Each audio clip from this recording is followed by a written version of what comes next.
우리가 지난 시간에 살펴봤던 것처럼 요셉은 하나님의 섭리로 인해서 드디어 우리가 잘 아는 것처럼 이집트의 총리가 되었죠. 이게 사실 기적 중의 기적입니다. 보통 일이 아니죠. 지금으로 치면 누누이 말씀드렸지만 이집트가 지금의 미국과 같은 지위를 누리고 있는 나라인데, 이제 지금의 상황에 맡겨서 약간 과장해서 말씀드리면 이런 것이 되겠죠. 요셉이 마치 이집트로 인신매매로 팔려갔어요. 그 다음에 인신매매로 팔려갔다가 거기서 감옥까지 갔습니다. 근데 감옥까지 갔는데 어찌어찌 해서 미국의 부통령 된 거죠. 굉장히 입지전적이죠. 미국 역사상 그런 사람이 없고 세계 역사상도 없을 거예요. 타국인이 인신매매로 팔려가서 감옥까지 가서 일명 별다른 거잖아요. 그죠? 정과까지 있는데 억울했던 어쨌든 부총리가 된 겁니다. 그러니까 총리, 그러니까 지금으로 치면 부통령이 된 거죠. 굉장히 특별한 일이죠. 굉장히 기적 같은 일이죠. 자, 그래서 요셉의 권위가 계속해서 또 총리가 된 다음에 이제 요셉이 꿈 해석했던 대로 일이 벌어진 겁니다. 7년 풍년, 7년 흉년. 근데 요거는 지금 7년 풍년 끝나고 그 다음에 2년째 되는 흉년이 시작된 거예요. 그러니까 파라오 입장에서 보면 어떻습니까? 일단 요셉의 말을 믿어줬는데, 요셉의 말을 믿어줬더니 그게 실제 그렇게 된 겁니다. 그러니까 파라오는요, 요셉을 더 신뢰할 수밖에 없는 거죠. 미래를 맞췄고, 또 미래를 맞춘 것뿐만 아니라 요셉이 지혜를 내서 그거에 대한 정책까지 냈는데 그 정책도 그대로 지금 들어맞고 있는 거죠. 그러니까 이제 앞에 7년 동안 곡식을 쌓아두고 저장해 놨다가 지금 이제부터 곡식을 풀기 시작하는 거죠. 그러니까 이제 파라오는요, 이 요셉을 보고 굉장히 신뢰할 수밖에 없었고, 그래서 파라오조차도 41장 55절 한번 보겠습니다. 이렇게 말할 정도였죠. 이집트의 온 땅이 굶주리게 되었을 때 백성이 파라오에게 부르짖어 빵을 구하였더니, 이제 흉년이 시작됐죠. 파라오가 온 이집트 사람들에게 이르되 요셉에게 가서 그가 너에게 말하는 대로 하라 하더라. 그러니까 완전히 맡겼다 이 뜻입니다. 완전히 이집트의 살림을 다 맡겼다는 거죠. 자, 근데요, 지금 이 파라오가 요셉에게 이집트의 국가 살림을 다 맡겼던 이 일은요, 절대로 요셉이 하루아침에 준비 없이 된 일이 아니었죠. 요셉은 그 앞에서 계속해서 남의 집 살림을 맡아서 하는 일을 경험해 왔었습니다. 첫 번째는 어디였습니까? 자기 집이었죠. 뚜렷하게 나오지 않았지만 채색옷이 그것을 분명히 보여준다라고 말씀드렸죠. 채색옷은 색동조거리가 아니라 그 당시 그 시대 사람들의 문화에서는 관리자라는 뜻입니다. 그러니까 아버지가 채색옷을 입힌 걸 보고 형들이 분개했어요. 왜? 저 막내인데 저 녀석이 우리 위에 있다고? 그러니까 형들이 완전히 이게 완전히 화가 나버린 거죠. 편애하는 것도 화가 나는데 형들 위에 아버지가 세웠어? 그러니까 굉장히 화가 날 수밖에 없는 거죠. 자, 그래서 요셉은 자신의 집에서도 관리하는 일, 그걸 살림살이 하는 것을 맡았던 것이고요. 그 다음에 팔려갔던 보디발의 집에서도 살림살이 하는 일을 맡았죠. 그 다음에 간수한테도 어땠습니까? 감옥생활에서도 살림살이 하는 일을 맡았던 것이죠. 자, 그래서 앞에서부터 계속해서 남의 집 살림을 계속해서 그가 잘 해왔기 때문에 그것도 성실하게 수행해서 최소한 집에서의 시간을 빼면 13년 동안 그 일을 한 겁니다. 자, 근데 여러분 한번 제가 이걸 잘 생각해 봤습니다. 요게 이제 보세요. 아버지, 보디발, 그 다음 누구죠? 간수, 파라오죠. 근데 요 지금 네 사람이요, 성경을 보면요, 보통 사람들이 아니에요. 자, 첫 번째 자기 아버지하고 머리 쓰는데 달인이죠. 둘째가라면 서러운 사람이야. 그러면 자기 아버지 야곱이 사람을 잘 봅니다. 이렇게 머리를 쓰는 데 있어서 그 사람이 속된 말을 좀 하면 선수였어요. 근데 자기 아들들 보니까 자기 아들도 부전자전이라 요셉 빼놓고는 다 머리 쓰는 거예요. 그래서 아버지 걸 먹었다는 얘기가 많이 나옵니다. 그러니까 야곱이 그랬겠죠. 야, 피는 못 속이네. 나 닮아서 이렇게 좀 머리를 써서 근데 야곱은 굉장히 성실했어요. 라반 밑에 있을 때 가축 삼촌 거 하나도 안 먹었다고 그러는데 자기 자식은 정반대입니다. 자기 거를 먹는 거예요, 그렇게. 그러니까 이제 못 믿었죠. 못 믿었는데 열두를 유심히 보니까 요셉은 그렇지 않은 거예요. 그러니까 요셉은 야곱의 눈에, 야곱이 보는 관점에서 봤었을 때 머리 쓰는 사람이 아닌 겁니다. 어떤 경우가 있어도 머리를 써서 자기 이익이나 자기 유익을 추구하는 사람이 아니었다라는 거죠. 통과. 그 다음에 이제 보디발. 보디발이 뭐 하는 사람입니까? 경호원이죠. 경호원은요, 감이 있어요. 무슨 경험이냐면 위해, 해. 그러니까 위험 같은 거를 느끼는 촉이 있는 사람이에요. 그러니까 딱 보면 이 사람 위험 인물인지 아닌지 그거를 느끼는 사람입니다. 누구 경호하고 있습니까? 파라오잖아요. 그러니까 이번에 우리 경호처장 이런 사람들 나오잖아요. 예? 그러니까 그 사람들 봤을 때 충성된 사람들에 대해서 사람들이 인정하지 않습니까? 보디발이 그랬던 사람이에요. 그래서 보디발이 딱 보니까 요셉을 쫙 보니까 이게 요셉이란 이 사람은 해를 끼치는 사람이 아니구나. 그것에 대한 인정을 받은 거죠. 그러니까 보디발이 그걸 잘 보는 사람인데 요셉한테 모든 걸 맡겼다는 것은 요셉 이 사람 믿을만해. 남한테 피해나 위해를 가하는 사람이 아니야. 이거를 인정받은 거죠. 자, 그 다음에 간수. 감옥의 간수 뭐 하시는지 알죠? 죄수들 있으면 일거수일투족을 감시합니다. 그러니까 그 규칙에 따라서 뭘 잘했나 못했나 그거 꼼꼼히 따지는 사람이죠. 제 시간에 밥 먹는지 자는지 뭐 하는지 그거 다 체크하는 사람이죠. 그러니까 눈이 완전히 이 사람은요, 잘못한 거 찾는 데 있어서는 선수인 사람입니다.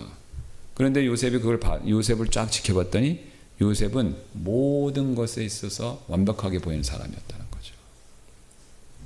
그래서 요셉은 이 사람 실수가 없구나. 그래서 간수가 맡길 수 있었던 겁니다. 마지막으로 파라오. 7년 하고 2년째죠. 9년째요. 9년째 딱 데리고 있어 봤더니 왕은 민감한 게 딱 하나 있어요. 뭐죠? 반란. 왕권 도전이죠. 근데 이 파라오를 보니까 파라오가 요셉을 보니까 요셉은 100% 충신이었던 겁니다. 그 앞에서 쭉 보면요, 우리가 살펴보진 않았지만 다 아시는 내용이죠. 그 이제 뒤에도 나오죠. 흉년이 이제 지속되니까 어떻게 했습니까? 처음에는 가축을 사고, 그 다음에는 땅을 사고, 나중에는 사람도 판다 그랬죠. 노예가 되겠다고. 그러니까 사람은 안 사주고, 그래서 어떻게 했습니까? 파라오의 재산을 엄청나게 불려줬어요. 그러니까 파라오가 봤을 때 이 사람은 굉장히 신실하구나. 그러니까 앞에 네 사람의 기준들을 다 통과한 사람이 누구냐면 그게 파라오였어요. 그게 요셉이었다는 거죠. 자, 여기서 우리는요, 한 가지 중요한 사실을 배우게 되는데, 하나님께서는요, 절대로 준비 없이 갑자기 자신의 일을 맡기시지 않는다라는 것을 요셉의 이야기를 통해서 우리가 확인할 수 있다라는 거죠. 자, 오늘 하나님께서 아무런 준비 없이 그냥 덜컥 요셉을 때가 됐으니까, 시간이 되었으니까 이집트의 총리에 앉히신 것이 아니었다라는 거죠. 섭리 가운데서 그를 앞에서 살펴봤던 그 제가 말씀드린 내용처럼 훈련을 시키신 겁니다. 연단을 시키신 거죠. 자, 우리 생각에는요, 나라 살림 맡는 것은 해보고 싶고 총리 돼서 집안 살림하는 것은 하기 싫죠. 그렇지 않습니까? 예. 큰 회사 살림하는 건 해보고 싶고 밑에서 말단부서에서 그 부서 살림하는 건 하고 싶지 않아요. 그런데 여러분, 이건 인간의 관점이고 우리 사람의 관점이고 하나님 보시기엔 똑같습니다. 왜 똑같죠? 관리하는 원리는 똑같습니다. 말단부서에서 관리하나 회사 CEO가 돼서 회사 전체를 관리하는 원리 원칙은 똑같다는 겁니다. 똑같다는 거예요. 흥미로운 사실 제가 본 적이 있었는데요. 우리나라 모 기업의 취업 담당 인사예요. 그러면 이제 그 사람이 그 면접을 엄청 본다고 합니다. 대기업이니까. 그러면 이제 뭘 기준으로 뽑느냐라고 했었을 때 그분이 하시는 말씀이 있어요. 학력, 스펙 거의 비슷하다는 거예요. 그거 보고 안 뽑는데요. 왜? 거의 고만고만하니까. 그럼 뭐 하냐? 회사 입장에서는요, 얼마나 충성되고, 얼마나 동료들하고 잘 어울리고, 그 다음에 얼마나 성실한가, 이거 본다는 겁니다. 뭘 보는 겁니까? 성품 보는 거죠. 그러면 회사, 대기업의 CEO, 그러니까 대기업의 인사 담당자도 성품을 보면요, 그걸 보고 일을 맡기는데 하나님은 어떠시겠습니까? 그러니까 하나님도 우리에게 있어서 역점적으로 우리에게 요구하시는 것은 바로 뭐냐면, 하나님이 요구하시는 것은 바로 뭐냐면 우리의 성품이라는 거죠. 그러니까 요셉은 오늘 그걸 다 통과한 겁니다. 예. 자, 그래서 하나님께서는 우리에게 똑같이 요셉처럼 우리에게 성품 성품을 요구하시는데 하나님께서 우리가 성품을 요구하시는 이유가 있습니다. 앞에서 말씀드렸던 것처럼 우리가 가정이나 내 맡은 조그만 일들 이런 걸 잘했었을 때 나중에 요셉처럼 하나님께서 복을 주셔서 이 세상에서 큰 일을 맡기실 수도 있지만 거기서 끝나는 게 아니죠. 우리 그리스도인들은 장차 예수님이 다시 오시면 이 땅에 천년 왕국을 세우실 것을 믿습니다. 여러분 믿으시죠? 근데 그 천년왕국을 세울 때 예수님 혼자 다스리시는 게 아니라 같이 다스릴 사람으로 누구를 선택하셨습니까? 우리를 선택하신 거죠. 그래서 하나님께서 우리가 이 땅에서 얼마나 성실했는가의 여부에 의해서 장차 다가올 왕국에서 다스리는 일을 맡기신다라고 성경이 얘기하고 있죠. 자, 그래서 여기 한번 보시면 감사하겠습니다. 누가복음 그건 제가 나눠드린 용지 한번 보세요. 19장 16절부터 17, 18, 19절이죠. 그러자 첫째 종이 와서 이르되 문화 비우죠. 주의 일 문화로 10문화를 벌었나이다 하더라. 이에 그가 이르되 잘하였도다.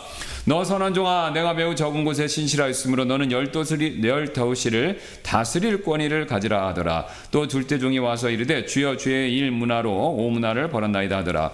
이에 그가 그에게로 마찬가지로 이르되 너는 5도시를 다스리라 하더라. 자, 이 말씀을 가지고 해석할 때 이 문자적으로 천년 왕국, 그러니까 전천년적 세대주의로 믿지 않으면 이게 이제 비유다. 그래서 이게 이제 도시를 다스리는 일들을 영적으로 해석하는데, 그러나 성경을 문자적으로 딱 믿으면요, 이 말씀 그대로 예수님이 뭘 말씀하신 겁니까? 도시를 다스리는 일을 주신다는 거예요. 근데 제가 여기 말씀을 드리면 거의 대부분의 분들이 아멘이 없고 마음에 와닿질 않으세요. 왜냐? 나는 정치 싫어해요. 그래서 지금 저는 먹고 살기도 바쁘고 해야 될 일도 많고 또 가정의 문제도 있고 직장 문제도 바쁜데 저는 정치 별로 관심 없습니다. 그런데 여러분 그렇지 않습니다. 인간이요, 조사를 해보니까 기본적인 생활, 먹고 사는 문제가 해결되면요, 그 다음에 강한 욕구가 뭔지 아세요? 권력 욕구라고 합니다. 그러니까 꼭 돈을 많아서 안정적이 되면요, 100%는 아니지만 많은 사람이 정치로 나가요. 왜냐면요, 명예와 권력에 대한 욕구가 있기 때문에 그렇습니다. 근데 그게 잘못된 거냐? 그렇지 않죠? 왜냐하면 하나님이 우리를 만드셨을 때 다스리고, 그죠? 예. 아담을 만드신 목적이 뭡니까? 번성하고 다스리게 하는 그것을 그 목적으로 우리를 만드셨잖아요. 그러니까 우리 인간 안에, 하나님의 형상대로 인간 안에 다스려야 되겠다라는 권력에 대한 바람과 욕구가 있습니다. 그 자체가 나쁜 건 아니에요. 단지 내가 그걸 추구할 수 있는 여건이 안 돼서 그런 거지, 그게 충족이 되면요, 다스리고 싶어하는 마음이 있어요. 그러니까 그거 어떻게 할 수 있냐면요, 직장 가면은 조금이라도 승진하고 싶으시잖아요. 그리고 동네에서도 이렇게 아는 옆집 아주머니나 뭐 이렇게 해서 얘기하면 헤게모니를 잡고 싶어해. 그죠? 하다못해 아이들도 반장 선거할 때도 먼저 나가서 자기가 반장을 하고 싶어 하는 마음이 있는 겁니다. 그러니까 항상 인간은 권력 욕구가 있어요. 그게 자체가 잘못된 건 아닙니다. 그러나 하나님께서 우리가 이 욕구를 가지고 있는 우리에게 대해서 우리가 믿음 안에서 오늘 요셉처럼 연단받고 또 그 하나님의 여러 가지 과정과 또 그 하나님 요구하시는 기준들을 통과했었을 때 이 세상에서뿐만 아니라 장차 임할 그리스도의 천년왕국에서 이것에 맞춰서 다스릴 그런 도시들을 주신다라고 말씀하고 있는 거죠. 자, 그래서 우리가 이 사실을 믿는다면 우리가 하는 일이 장차 있을 미래의 일과 다 연관이 되어 있습니다. 그러니까 우리가 가정일, 또 직장일, 교회 일에 대해서 소홀히 하지 말아야 된다라는 굉장히 중요한 동기부여가 되는 거죠. 이걸 믿으셔야 됩니다. 믿으셔야 됩니다. 이게 성경은 너무 스케일이 커서 이거 속단 말로 하면 뻥 아니야? 이제 이런 생각이 들 때가 있어요. 근데 하나님은 너무 크신 분이기 때문에 우리에게 작은 것도 주시지만 큰 것도 말씀하십니다. 그러니까 이제 큰 것에 대한 것은 우리가 감이 없죠. 믿음이 없으니까. 그러나 우리가 믿든 안 믿든 하나님께서 그렇게 이루시는 것은 사실이고, 또 그것에 맞춰서 하나님께서 역사를 이끄시는 것은 진실입니다. 그러니까 이제 예수님 오시면 반드시 될 것이고, 그것에 해당해서 우리에게 필요한 것들을 이제 보상으로서 주시겠죠. 자, 우리가 또 이 사실을 이제 믿었을 때 우리가 하나님께서 또 우리와 함께 해주신다라는 것을 또 보여주시죠. 그러니까 요셉은 어쨌든 자신의 삶에서 최선을 다했기 때문에 그의 삶에서 늘 동행을 해주셨어요. 그래서 동행해 주셨기 때문에 요셉이 낙담하지 않고 계속 앞으로 나갈 수 있었던 것이고요. 자, 오늘 또 본문은요, 그것뿐만 아니라 또 다른 사실을 우리에게 가르쳐 주고 있는데, 하나님께서는 우리가 이미 여러 번 살펴봤던 그런 원리인데, 심는 대로 거두게 하신다라는 거죠. 지금 이제 본문을 한번 쭉 보시면, 오늘 요셉 형들이 이집트에 곡식을 사러 왔죠? 근데 왔는데 6절 보세요. 요셉은 그 땅에 총독이 되어 그가 그 땅의 온 백성에게 파는 일을 하였더니 요셉의 형들이 와서 그 앞에서 얼굴을 땅에 대고 엎드려 절하더라.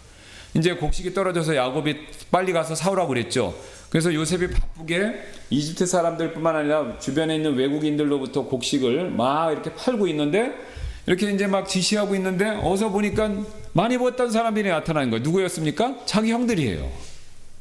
이럴 때 유명한 속담 있죠. 원수는 외나무 다리에서 만난다. 네. 요셉은 총리가 됐고 형들은 곡식을 사러 온 방랑객, 나그네가 되어서 온 거죠, 지금.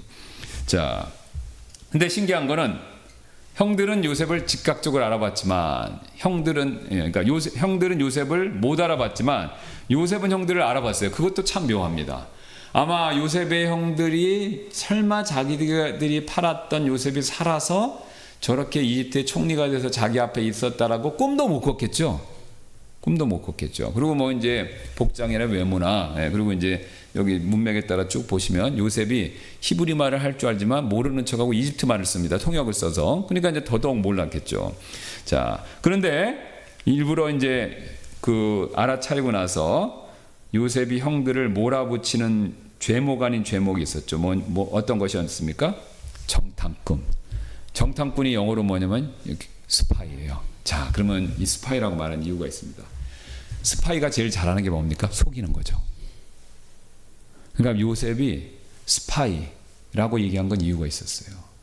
왜냐하면 자기 형들의 특징을 너무 잘 보여줘요. 자기 형들의 특징이 뭡니까? 속이는 잖아요. 여기 굉장히 뒤에서 재밌는 말을 해요. 자기들은 진실된 사람이라고 그래요.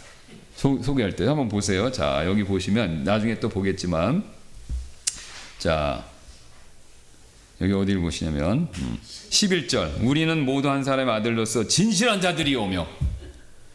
예, 그런데 요셉이 이 얘기를 듣고 어떻게 속으로 무섭겠죠. 예. 그러니까 이제 지금 이제 그 형들의 속성을 알았기 때문에 형들에게 지금 돌려서 얘기하는 거예요. 형들은 거짓말을 잘하니까 형들의 그 거짓말에 대해서 돌려서 스파이다. 그러니까 그 얘기가 뭐냐면 형들 거짓말 잘하잖아. 바로 이 얘기였어요. 근데 형들이 못 알아차린 거죠. 자, 그래서 이제 정탐꾼이라고 이제 스파이라고 몰아붙여서 9절, 12절, 14절, 16절 4번이나 스파이라고 얘기합니다. 그리고 7절 보시면 말도 막 거칠게 해요. 자, 그렇게 거칠게 하더니 그 다음에 스파이라고 몰아붙인 다음에 감옥에 넣었죠. 27절에 그가 그들 모두를 사흘 동안 함께 감금하였더라. 자, 근데 요셉이 이렇게 한 이유가 있었습니다. 왜 이렇게 했느냐라고 했었을 때, 지금 요셉이 지금 형들에게 했던 일은요, 13년 전에 형들이 자기에게 했던 일과 똑같은 일입니다. 그거를 그대로 해준 거예요. 자, 여기 제가 나눈 유인물 보세요. 여기 보시면 지금 요셉이 그들을 스파이라고 여기고 있죠. 시간이 없어 찾아보진 않은데 37장 2절 14절 보면 형들도 요셉을 아버지의 스파이로 여겼습니다. 나중에 찾아보세요. 또 그 밑에 보시면 요셉이 그들에게 말을 거칠게 했죠. 근데 37장 4절 보면요, 형들도 요셉에게 말을 거칠게 해요. 친절하게 얘기를 안 합니다. 그 다음에 요셉이 그들을 감옥에 던져놨죠. 형들도 요셉을 그때 구덩이에 던져놓은 거예요. 그러니까 요셉이 지금 자기 형들이 자기에게 했던 대로 똑같이 그대로 갚아주는 거죠. 자, 형들이 심은 것을 그대로 거두게 했다라는 겁니다. 근데 이렇게 요셉이 한 목적이 있습니다. 사실 그들에게 복수하거나 안 갚음할 목적으로 한 것은 아니었죠. 예, 왜 그렇습니까? 왜 그런 목적을 안 했습니까? 9절이 나와 있죠. 이에 요셉은 자기가 그들에게 관하여 꾼 꿈을 기억하고, 그러니까 형들을 딱 만났을 때 뭘 기억한 겁니까? 꿈을 기억한 거예요. 그러니까 이거 뭘 의미하죠? 아, 드디어 이 꿈대로 이루어지는구나. 그 꿈의 내용이 뭔지를 알았어요. 형들과 자기 아버지까지 자기를 경배한다. 근데 자기 형들이 나타나갖고 생각지 못한 나타나서 자기 앞에 엎드려 있는 거죠. 꿈대로 돌아가는구나. 그러니까 요셉은 꿈대로 돌아가는 걸 알았기 때문에, 그 전에도 알았지만 이제 그 현실을 딱 자기 눈으로 목도했기 때문에 형들을 복수해야겠다라는 마음을 갖지 않았다라는 겁니다. 예. 오히려 반대로 무슨 생각을 했겠습니까? 아, 그가 50장에서 49장 50장에서 얘기했듯이 하나님이 합력하여 선을 이루시고 있구나. 그것을 자기 눈앞에서 직접 보게 된 거죠. 예. 자, 그럼에도 불구하고 요셉이 이것을 없었던 일로 하지 않았던 이유가 있습니다. 그게 뭐냐면요, 바로 그들의 잘못을 깨달을 수 있도록 도와주기 위해서였다는 거죠. 지금 요셉은 하나님의 큰 계획을 알고 있었습니다. 어떤 계획이냐면 바로 자기 아버지 야곱을 통해서 12형제가 됐고 12형제가 12지파가 되고, 그 다음에 이스라엘 백성들이 이집트에서 한 큰 민족을 이뤄서 나갈 거다. 이걸 알고 있었던 거죠. 왜냐하면 그 이에 대한 예언의 약속을 누구에게 먼저 해줬습니까? 아브라함에게 해줬잖아요. 그러니까 자기 할아버지 아브라함한테 그 얘기를 분명히 들었을 겁니다. 그래서 알고 있었기 때문에 요셉은 이 상황 가운데서 자기 형들이 지금과 같은 태도를 보이면 이집트 안에서 문제가 생긴다라는 것을 정확하게 인식하고 있었던 거죠. 왜요? 와서도 똑같이 행동해서 싸우면요. 자, 제가 가끔 말씀드리는데 우리 한국 분들은 굉장히 똑똑하고 참 능력도 대단한데 나가서 회에 나가면 싸워요. 모래알 같습니다. 그러니까 한국 사람들 불이익과 손해를 많이 봅니다. 지금 많이 줄어들었지만 제가 이제 북미, 거의 이제 미국, 캐나다 있어 보면 교포들이 하는 얘기가 있어요. 같은 나라 한국 사람끼리 사기를 그렇게 많이 친다는 거예요. 앞에 온 사람, 뒤에 온 사람 사기치고 뒤에 온 사람이 또 그 뒤에 올 사람 사기치는 거예요. 그러니까 자기들끼리 사기를 치니까 이게 서로를 못 믿습니다. 그러니까 네트워크도 없고 힘이 없어요. 그러니까 굉장히 손해를 많이 보죠. 그러니까 지금 요셉의 형들이 딱 이런 상황입니다. 자기들끼리 시기와 다툼이 굉장히 심하니까 이집트에 있으면서 자기들끼리 다투면 어떻게 되겠어요? 결국 나중에 이집트 사람들 속으로 흡수됩니다. 똘똘 뭉쳐야 한 민족이 되죠. 흩어져 버리면요, 흡수되는 거죠. 그러니까 요셉은 그걸 정확히 알고 있었기 때문에 치리자로서 어떻게든지 형들의 이런 태도를 바꿔야 되겠다라는 생각을 굉장히 분명히 하고 있었던 거죠. 자, 그래서 그걸 도와주기 위해서 42장 21절에 이런 얘기를 합니다. 그들이 서로 이르되 우리가 참으로 우리 동생에 대해서 죄를 지었도다.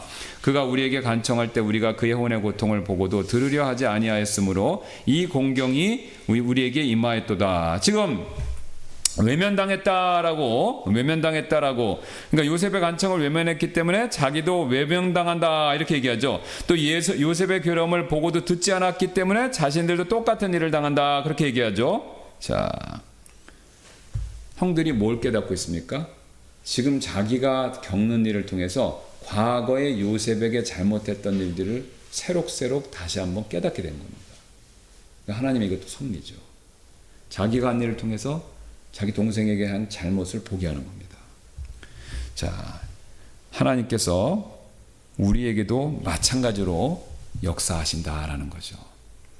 하나님께서 이것을 우리에게 아주 잘 아시는 말씀으로 갈라디아서 6장 7절에 심는 대로 거두시게 한다라고 이렇게 말씀하신 적 있죠. 속지 말라. 하나님은 조롱당하지 아니하시나니 이는 사람이 무엇을 심든지 그가 또한 그것을 거둘 것이기 때문이라. 여러분, 사실 우리가 살아가면서 어려운 일 겪으시잖아요. 예. 그 어려운 일 겪을 때 크게 두 가지입니다. 내가 잘못했거나 남이 잘못했거나. 그렇죠? 나의 자책 때문에 어려움이 생기거나 남이 나의 자책은 없는데 남이 그냥 100% 잘못해서 나에게 어려움을 주던가. 그런데 이거를 양쪽에 어느 경우가 더 많은가라고 했을 때 퍼센트 비율을 따져보면요, 거의 대부분이 내가 잘못해서가 많습니다. 쉬운 예로 자동차 부딪혀도 보험회사 출동하면요, 쌍방과실이에요. 인간관계도 거의 비슷합니다. 내가 겪는 어려움이 있는데 나는 잘못한 거 빵인데 저 사람이 100% 잘못해서 나한테 어려움이 온다. 이런 거는 거의 없습니다. 사실은. 하나님이 보셨을 땐 정확히 그래요. 왜냐하면 하나님은 우리의 마음의 중심까지 살피시니까. 근데 우리는 항상 자기중심적이기 때문에 내가 잘못한 건 줄이고 남이 잘못한 건 키우죠. 5대5라고 해도 내 잘못은 20으로 줄이고 남의 잘못은 70, 80으로 올립니다. 그러니까 그런 선입견과 편견이 있기 때문에 어떤 문제를 만났었을 때 내가 그 문제로 인해서 객관적인 평가를 못 내리고요. 항상 어떻게 합니까? 저 사람의 잘못이 더 커 라고 생각하는 게 우리라는 거죠. 저와 여러분 모두요. 자, 그런데 하나님은요, 그런 문제를 고쳐주시기 위해서 객관적으로 보기를 원하십니다. 특히 객관적으로 보는 일을 내 자신이 내 문제를 먼저 객관적으로 보기를 원하시는 거죠. 오늘 요셉의 형들이 그걸 보기 시작한 겁니다. 자기의 잘못. 요셉이 총리로서 하나님의 섭리 가운데 그것을 행할 때 놀랍게도 자기의 형들이 그걸 보기 시작한 거예요. 누가 가르쳐주지도 않았는데 요셉의 일들이 떠오른 겁니다. 하나님 역사하고 계시다는 거죠. 그래서 우리가 남 탓할 거 사실은 원칙적으로 없습니다. 남편이나 자식이나 또 아내나 또 우리 교회에서 우리가 어떤 문제가 있고 심지어는 요셉처럼 어려운 일을 당했다라고 했었을 때 남 탓하기에 앞서서 나를 먼저 봐야 된다라는 겁니다. 나를 먼저 봐야 된다는 거죠. 예수님께서 마태복음 7장 2절에 이런 말씀하신 적 있죠. 이는 너희가 판단하는 그 판단으로 너희가 판단을 받을 것이요 내가 무슨 척도로 재든지 그것대로 너희가 다시 측정을 받을 것이기 때문이라. 우리가 남을 판단하는 기준으로 나를 보면 딱 맞습니다. 왜요? 항상 나는 나한테는 관대하고 남한테는 엄하니까. 그죠? 그러니까 그 엄하게 하는 거를 나를 보면 딱 맞는 겁니다. 예수님 표현대로. 자, 그래서 우리가요, 지금 어떤 어려움을 겪고 있다면 요셉의 형들처럼 하나님이나 요셉 욥의 아내가 하나님 원망했죠. 그처럼 하나님이나 다른 사람들 원망하기에 앞서서 나 자신을 되돌아볼 필요가 반드시 있습니다. 요셉의 형들은요, 놀랍게도 훌륭한 게 한 가지 있었어요.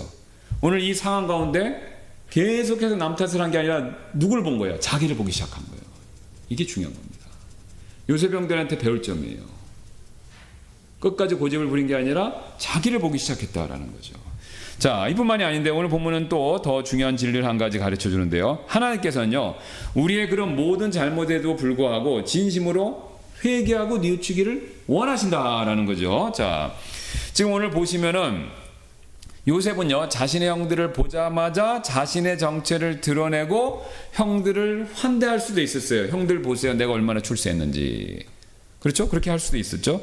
근데 그렇게 안 했습니다. 왜 그러냐면요, 형들의 얘기를 딱 들어보니까 그렇게 하면 안 되겠다라는 걸 느낀 겁니다. 11절, 아까 앞서서 살펴봤던 내용이죠. 우리는 모두 한 사람의 아들로서, 앞에서 살펴봤죠. 뭐죠? 진실한 자들이 오며. 우리 형들 보니까 여전히 바뀌었다 안 바뀌었다? 안 바뀌었구나. 이거를 고쳐줘야 되겠다. 그 생각을 했기 때문에 자신의 정체를 밝히지 않은 거죠. 요셉 형들 앞에서 지금까지 쭉 살펴봤던 것처럼 진실함과 거리가 멀죠? 예. 앞에서 우리 창세기 앞에서 훨씬 앞에서 살펴봤던 내용인데 세겜 사람들을 몰살시키기 위해서 할례를 거짓으로 사용했죠. 그 다음에 아버지 야곱 몰래 나쁜 짓 자주 행했던 사람이죠. 그 다음에 요셉도 노예로 팔고 야곱에게 거짓말을 했어요. 그 날수를 계산해보니까, 횟수를 계산해보니까 22년이나 됩니다. 22년 동안 자기 아버지한테 거짓말한 거예요. 그러니까 진실한 사람이 아닌 거죠. 그래서 요셉이 그거를 이제 그 형들의 그 문제를 도와주기 위해서 더 추구합니다. 다 알고 하는 거죠, 지금. 그러니까 이제 13절에 이렇게 여기까지 실토를 해요. 그들이 이르되 주의 종들은 12형제로서 가나안 땅에 있는 한 사람의 아들들이니이다. 보소서 막내는 이날 우리 아버지와 함께 있고 또 한 명은 없나이다. 그 없는 사람이 어디 있어요? 자기인데 지금 없어졌다. 그리고 오리발을 딱 내밀고 있는 거죠. 그러니까 여전히 뭡니까? 여전히 거짓말하고 바뀌지 않은 거예요. 자, 그래서 요셉이 이 얘기를 합니다. 14절 보세요. 요셉이 그들에게 이르되 내가 너희에게 말하기를 너희는 정탐꾼이라 스파이라 거짓말쟁이라고 한 말이 이것이니라. 뭐예요? 진실하다란 말, 그 다음에 동생 하나는 없어졌다란 말, 그러니까 여전히 거짓말하기 때문에, 그래 당신은 이렇게 거짓말하기 때문에 당신은 거짓말을 잘하는 스파입니다. 이렇게 돌려서 얘기한 거죠. 지금 돌려서 지금 형들한테 얘기를 한 겁니다. 자,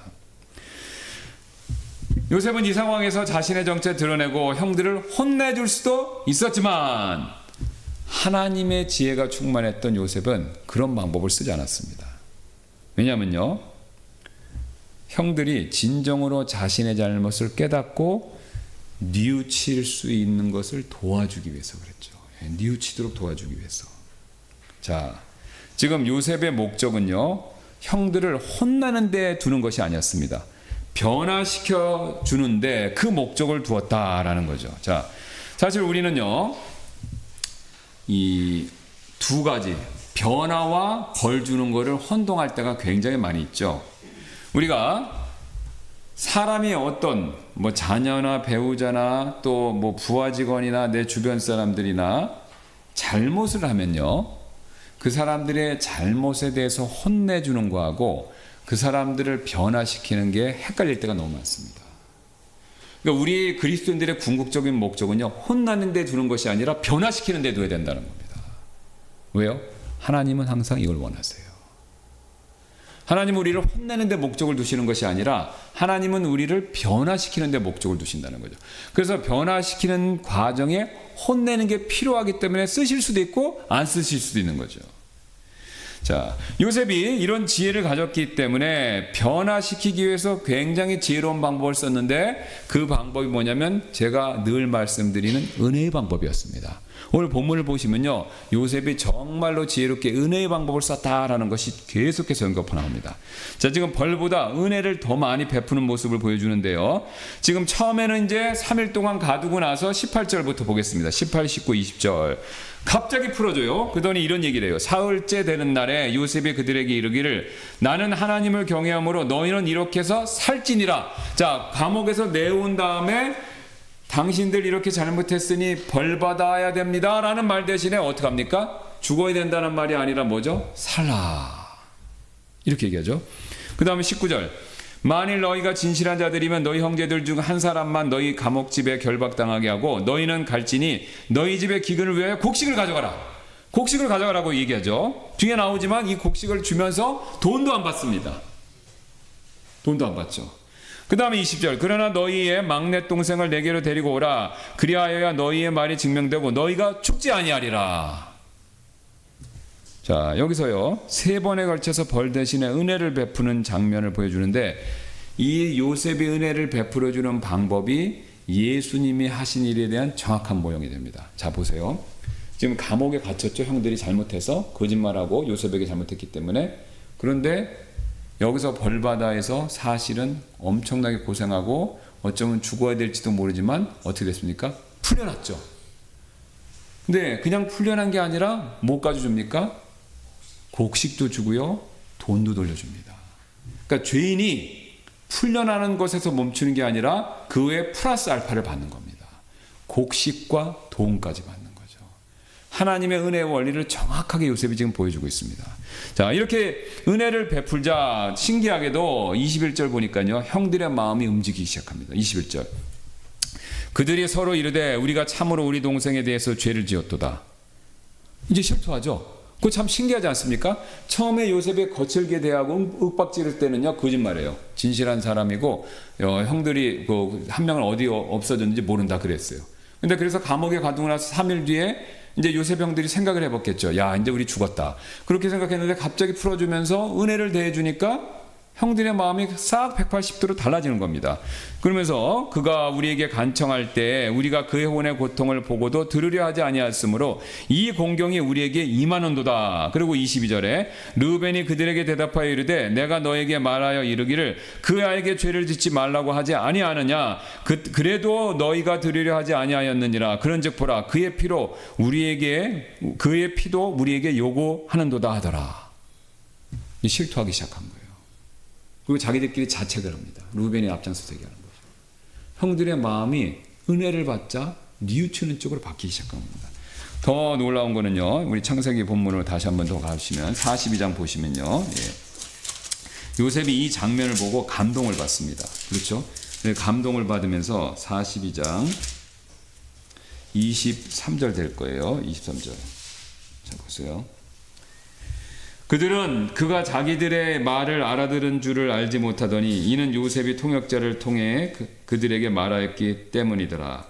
그가 그들에게서 몸을 돌이켜서 물러가 울고 다시 그들에게 돌아와 그들과 대화하다가 그들 중에 시몬을 취하여 그들 눈앞에서 결박하였더라.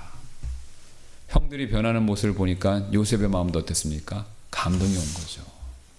감동이 온 겁니다. 요셉이요, 지금 미운 마음에서 복수하려는 마음에서 한 것이 아니다라는 걸 보여주고 있죠. 그리스도의 모형으로서 은혜의 방법으로 대하자 형들이 바뀐 거예요. 형들이 바뀌자 자기 마음 안에도 말할 수 없는 어떤 응어리졌던 것이 녹는 그런 마음의 울컥함이 찾아온 거죠. 그 결과 어떻게 됐습니까? 요셉과 형들은 가까워지는 거죠. 여러분, 그렇습니다. 은혜의 방법만이 사람을 변화시킬 수 있어요. 지금 요셉이 그것을 보여주고 있는 거죠. 자, 그 뒤에 이제 요셉이 돈을 자루에 넣어주는 장면까지 나오죠. 그러니까 자루에 넣어주니까 형들이 더 찔림받습니다. 28절 볼게요. 그가 자기 형제들에게 이르되 내 돈이 도로 넣어져 있도다. 보라, 그것이 내 자루 속에 있도다 하더라. 이에 그들의 마음이 내려앉고 두려워하여 서로 이르되 하나님께서 우리에게 행하신 이 일이 도대체 무엇인가 하더라. 처음으로 요셉 형들 입에서 누구 이름이 나왔어요? 하나님 이름이 나온 겁니다. 하나님 이름이 나온 거예요.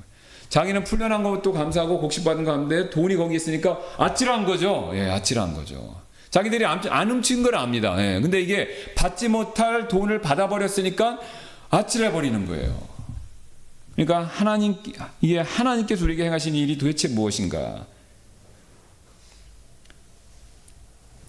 지금 요셉이 사용하는 방법이 바로 하나님께서 사용하시는 방법을 그대로 보여주는 거죠.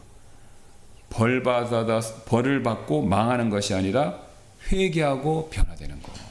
로마서 2장 4절에 이 말씀이 있습니다. 혹은 하나님의 선하심이 너를 인도하여, 보세요, 회개하게 하심을 알지 못한지. 하나님의 징벌하심이 너를 인도하여 회개하게 하심을 알지 못한 채, 그렇게 말씀 안 하시고 하나님의 선하심이 너를 인도하여 회개하게 하심을 알지 못한 채 얘기하죠. 그러니까 하나님이 회개하게 이끄시는 방법은요, 하나님의 징벌과 징계가 먼저가 아니라 선하심입니다. 선하심. 그런데 이제 내가 그분의 선하심과 관대하심과 오래 참으심의 풍성함을 멸시하느냐, 이렇게 얘기하는 거죠. 그러니까 선하심이 회개하게 이끈다라는 거죠. 자, 그렇다면 요셉이 어떻게 율법의 방법이 아니라 이런 은혜의 방법을 적절하게 잘 사용할 수 있었을까요? 요셉의 마음에 굉장히 중요한 변화가 있었기 때문에 그렇습니다. 뭐냐면요, 그는요 조건 없이 자신의 형들을 이미 용서했기 때문에 그렇습니다. 이미 용서했기 때문에. 사실 요셉은요, 자신의 형들이 자신에게 잘못을 행했지만 형들이 자기에게 와서 잘못을 인정하지도 않았고 또 용서를 구하지도 않았는데 먼저 용서해 줬습니다. 여러분, 사실 성경 보시면요, 성경 그 어디에도요, 우리가 용서하는, 나에게 잘못한 사람에 대해서 용서하는 마음을 가져야 되는 조건에요, 저 사람이 먼저 나한테 사과해야 된다, 저 사람이 최소한 먼저 뉘우쳐야 된다라는 그런 조건은 없습니다. 용서는요 무조건적입니다. 다시 한번 말씀드릴게요. 우리는 용서를 얘기할 때 꼭 저 사람이 먼저 뉘우치고 저 사람이 먼저 사과해야 된다라고 그렇게 얘기하죠. 예, 그게 잘못된 건 아닙니다. 우리 심성상 그게 맞죠. 그런데 성경은요, 그것 없이 무조건적으로 내가 먼저 용서해야 된다, 이렇게 얘기하는 거죠. 이것을 제일 잘 보여주신 분이 누구십니까? 예수 그리스도시죠. 그분이 마태복음 5장 44절 45절에서 이렇게 말씀하셨죠. 그러나 나는 너에게 이르노니 너희 원수들을 사랑하고 너희를 저주하는 자들을 축복하며 너희를 미워하는 자들에게 선을 행하고 악의적으로 너희를 다루며 너희를 핍박하는 자들을 위해서 기도하라. 여기 조건 없습니다. 그 사람들이 먼저 용서하고 잘못을 고백해야만 그 사람들을 위해서 기도해줘라, 이런 얘기 없죠. 그리하면, 조건 없이 먼저 용서하면 너희가 하늘에 계신 너희 아버지의 자녀들이 되리니 하나님도 그렇게 하신다는 거죠.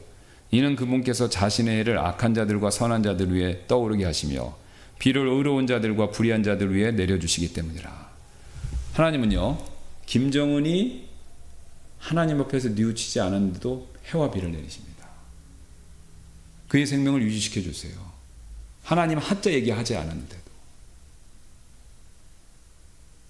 앞에 로마서 말씀처럼 선하심으로 회개할 때까지 이끌어 주신다는 거죠. 예수님이 그것을 극단적으로 보여준 샘플이 있었죠. 십자가에 달리셨을 때 누가복음 23장 34절입니다. 그때 예수님께서 이르시되 아버지여 저들을 용서하여 주옵소서.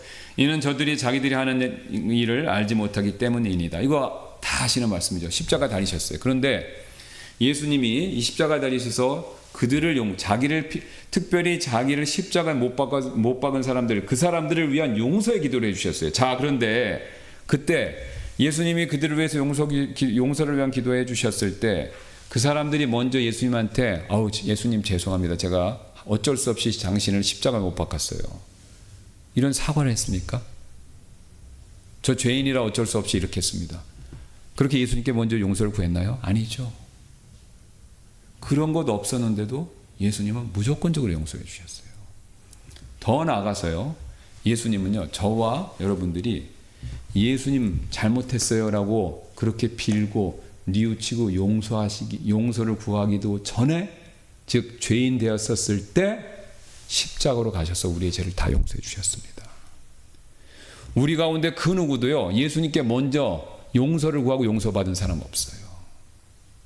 내가 용서를 구하지 않았는데도 하나님께서 나를 선하게 대우셔서 부르심을 통해서 복음의 말씀을 듣고 용서해 주신 것이죠.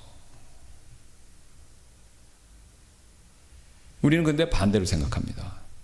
저 사람이 용서하기 전에는, 저 사람이 나한테 용서를 구하기 전에는, 저 사람이 나에게 잘못했다라고 말하기 전에는 나는 용서해 줄 수 없어. 이 생각을 굉장히 강하게 갖고 있죠. 근데 하나님은 절대 그렇게 안 하셨죠. 왜요? 하나님이 그 마음을 하셨으면 구원받을 수 있는 사람은 아무도 없고 용서받을 수 있는 사람 아무도 없습니다. 왜요? 하나님 조건부로, 예수님도 조건부로 먼저 잘못했다고 해. 그럼 나 용서해 줄게. 지옥 안 보낼게. 그렇게 하시면 누가 지옥 안 가고 천국 갈 수 있는 사람 누가 있겠습니까? 사실 우리 마음에 나에게 잘못했던 사람들에 대해서 복수하고 싶고 용서와 사과를 받아내고 싶은 마음은 지극히 정상입니다. 왜요? 하나님은 우리의 마음에 공의라는 것을 주셨기 때문에. 그래서 내가 용서해 주죠. 근데 이 사람이 전혀 그것에 대해서 아랑곳하고 계속해서 잘못하고 그러면요, 또 아니면 그것에 대해서 미안함이 없으면요, 굉장히 화가 나고 복수하고 싶고 그 다음 사과를 받고 싶어 합니다. 저도 그렇고 다 그래요. 그래서 우리가 그런 마음 때문에 용서를 계속해서 못하는데, 여러분 그럴 때 우리는요, 그 복수하고 싶고 용서하는 마음을 그대로 하나님께 가져가야 됩니다. 왜냐하면 하나님께서 로마서 12장 17절, 19절, 20절, 21절에 이렇게 말씀하셨죠. 아무에게도 악으로 악을 갚지 말라. 그러니까 우리가 복수하고 싶은 마음이 있을 때 악으로 갚지 말라는 거예요. 모든 사람의 눈앞에서 정직한 일들을 예비하라. 지극히 사랑하는 자들아, 너희 스스로 원수를 갚지 말고 도리어 진노하심에 맡기라. 이는 기록된 바 원수 갚는 일은 내 것이니 내가 갚으리라 주가 말하노라 하였기 때문이라. 그러므로 만일 내 원수가 줄이거든 그를 먹이고 만일 그가 목마르거든 그에게 마실 것을 주라. 이는 그렇게 함으로 내가 그의 머리 위에 숯불을 쌓을 것이기 때문이라. 악에게 지지 말고 도리어 선으로 악을 이기라. 용서해 줬는데 또 그러죠? 그럼 복수하고 싶죠? 밉죠? 예. 그 마음을 어떻게 처리하라고 지금 가르쳐 주셨냐면요, 그 마음을 그대로 하나님께 가져가라는 겁니다. 그리고 복수하고 싶고 원수 갖고 싶은 그 마음을 하나님께 아뢰면요, 하나님께서 갚아주신다라는 겁니다. 그것을 믿어야 된다는 거예요. 왜요? 그렇게 하면은요, 그 원수 위에 뭐를 쌓는다고 그러십니까? 숯을 쌓는 거죠. 여러분, 우리는 이것을 믿어야 됩니다.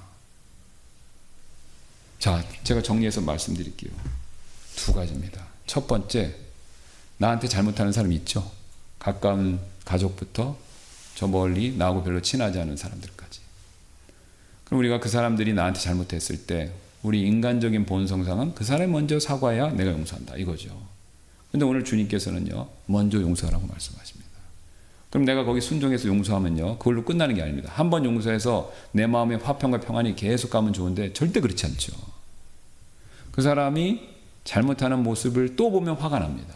반대로 그 사람이 오히려 그것을 남용해서 나한테 더 역으로 잘못하는 걸 보면 정말로 더 화가 나죠. 용서 괜히 했네라는 생각까지 들죠. 여러분, 그럴 때 그 마음을요, 주님께 가져가야 됩니다.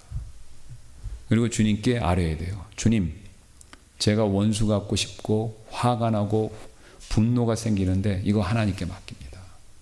원수 갚는 일을 주님께서 나 대신 해주십시오. 그리고 우리는 여전히 선으로 대해야 된다 라는 것을 오늘 가르쳐 주시는 거죠. 이게 하나님이 원하시는 방법입니다. 이게 굉장히 중요한데요. 왜 그러냐면요, 두 가지를 다 안 하시면요, 실패합니다.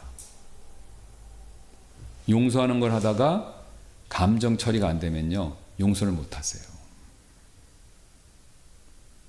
그래서 용서를 하셨으면요, 요 감정 처리를 하나님께 맡기는 것까지 끝까지 하셔야 돼요. 그러면요, 제가 이제 이 말씀을 드리는 건 제가 이걸 좀 해봤기 때문에 그렇습니다. 예, 지금도 하고 있고, 예. 그러니까 저 이게 경험에 의해서 하는 겁니다. 예, 지식에 의해서 하는 게 아니라, 그러니까 제가 이렇게 좀 해보니까요, 진짜 맡기면요, 하나님이 역사하세요. 그분을 변화시켜 주던가 아니면 그 사람 징계받아요. 저는 그거를 많이 봤습니다. 특별히 제가 목회하면서 교회 안에서 어려움을 주는 사람들, 하나님이 자신의 말씀대로 분명히 일하십니다. 오늘 요셉이 그걸 딱 보여줘요. 용서했고 원망하는 마음 하나님께, 복수하고 싶으면 하나님께 맡겼더니 하나님께서 그 형들을 좋은 쪽으로 인도해 주셨죠. 형들이 바뀐 거예요. 거부했으면 파라오처럼 징계를 받았을 겁니다. 모세의 파라오처럼. 그런데 반대로 형들은 바뀐 겁니다. 그들이 바뀔지 안 바뀔지, 그들이 벌을 받을지 안 받을지는 내 소관이 아닙니다. 그건 하나님 소관이에요. 그러나 중요한 거는 내가 이 두 가지를 실천하면요, 하나님이 반드시 역사하신다는 겁니다. 여러분, 왜 그렇습니까? 이렇게 하기로 하나님 정하신 거예요. 또 이렇게 하기로 정하셨기 때문에 예수님도 이 방법을 쓰신 겁니다. 그래서 예수님은 승리하신 거예요. 두 가지를 다 쓰셨기 때문에. 마지막 십자가에서 아버지께 맡겼잖아요. 그래서 그분은 승리하신 겁니다. 누가 뭐라고 한다 하더라도, 세상에서 정반대로 말한다 하더라도 이 세상은 이 두 가지 원리로 움직입니다. 왜요? 하나님이 그렇게 정하시고 그렇게 일하시기 때문에. 그러니까 우리가 이 하나님의 방법 믿고 따라야 오늘 요셉과 같은 일이 우리 삶에서 벌어진다는 겁니다. 요셉과 같은 일. 내 가족이나 지인이나 아는 사람이 바뀌던가, 이 사람들이 끝까지 거부하면 징계를 받던가. 근데 사실 원수 갚는 걸 내가 하면 싸우죠. 그렇죠? 원수 갚는 걸 내 손으로 하면 싸웁니다. 근데 하나님의 원수 갚으면요, 안 싸워요. 이상하게 다뤄주시는 거니까. 내가 싸워보면요, 결과는 더 비참해집니다. 부부간이면요, 이혼하게 되는 거고, 부모 자식 간에 가면요, 사이가 멀어지는 거고, 친구 간에 가게 되면요, 결별하는 거죠. 근데 하나님은 그걸 원하시는 게 아닙니다. 그가 징계를 받더라도 뉘우치고 다시 돌아올 수 있게 하기를 원하시기 때문에. 사실 우리 삶 가운데서, 우리 생활 가운데서 오늘 요셉과 같은 일이 잘 안 벌어지는 이유는요, 우리가 요셉과 같은 방법대로 안 했기 때문에 그렇습니다. 요셉의 얘기는 먼 성경에 나오는 얘기고 내 삶은 별개로 따로 괴리되어 있기 때문에 그렇죠. 근데 요셉의 방법을 쓰면 하나님이 그렇게 역사하신다라는 거죠. 그래서 그 사실을 믿고 오늘 요셉처럼, 예수님처럼 용서하고 하나님께 맡기는 저와 여러분들 되시기를 주님의 이름으로 소원합니다. 기도하고 마치겠습니다.